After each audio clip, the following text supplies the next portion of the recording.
Valenciennes. Le but du SCO, c'est de faire une série. Seul problème, beaucoup d'absents sur le plan défensif, notamment Romain Thomas. Notamment Guillaume Gosso, ça fait beaucoup pour Stéphane Mounier. On préférait qu'il soit là, c'est certain. Maintenant, encore une fois, il y a des joueurs qui vont les remplacer. Et il faudra que ces joueurs-là soient tout simplement à la hauteur. Ça veut dire quoi? Ça veut dire qu'il faut changer de dispositif? Ça veut dire que... Honnêtement, je viens d'apprendre ça donc, en ce qui concerne Guy. Donc je vais me laisser un petit peu le temps de la réflexion pour pouvoir faire le meilleur choix possible. Il se peut qu'on change de nouveau d'organisation, puisqu'encore une fois, le système il existe uniquement par rapport à la qualité des joueurs. Je sais pas, je vais y réfléchir, mais il est possible qu'on soit amené à modifier le système de jeu. Le but contre Valenciennes, c'est de faire une série. Enfin. Ouais, mais ça sera pas simple, parce que vous savez, moi je préfère toujours aller dans un endroit où l'équipe est en confiance, et en ce qui concerne les Valenciennois, c'est pas le cas, et je pense qu'ils vont être sur le mode revanchard. Par rapport au fait qu'ils ont perdu 2 fois de suite, et surtout ils ont perdu chez eux contre Dijon 3-0, et que je pense qu'ils vont avoir à cœur, et c'est logique de se racheter devant leur public. Pourtant c'est la proie idéale parce que Valenciennes encaisse beaucoup de buts, parce qu'on marque beaucoup. Ouais, mais bon, vous savez, un match ressemble jamais à un autre. On a des exemples tous les week-ends, que ce soit en Ligue 1, en Ligue 2. Qui eût pensé que les Niçois marqueraient 7 buts à Guingamp? Personne. Donc voilà, le football est ainsi fait qu'il est difficile de prévoir les scénarios. Maintenant, on va aller encore une fois avec de l'humilité d'abord, parce que c'est important, mais avec de l'ambition aussi, parce que nous aussi, on a à cœur d'arrêter cette spirale négative à l'extérieur qui correspond rien à ce qu'on démontre. Donc voilà, si on considère que en termes de résultats c'est relativement injuste, et à nous de faire ce qu'il faut pour inverser la tendance.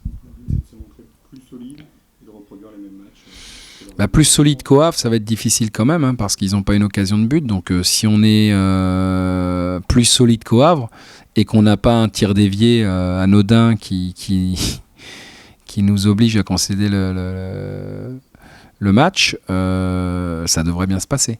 Maintenant, encore une fois, on va changer de charnière centrale, on va changer d'organisation peut-être. J'aurais aimé reconduire les vainqueurs de Clermont. Voilà, ce ne sera pas le cas, à moi de trouver les solutions pour que malgré ça, l'équipe reste cohérente et efficace. J'entendais lors de la conférence de presse être plus réaliste, parce que même si le SCO marque beaucoup, le SCO peut marquer encore plus. Ouais, je crois qu'il ne faut pas se satisfaire des buts qu'on marque, c'est bien. Mais quand on peut en mettre 5, je leur ai dit, il ne faut pas se contenter d'en mettre 2, quoi.